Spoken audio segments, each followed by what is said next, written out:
vamos fazer aqui uma furação de 25 milímetros, 26 milímetros.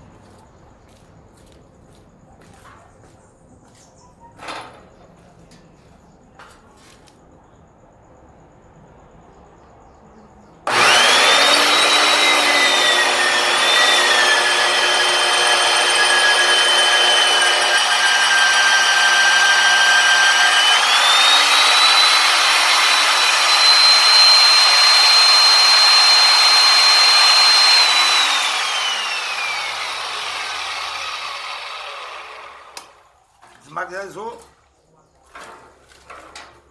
Tá feito o buraco.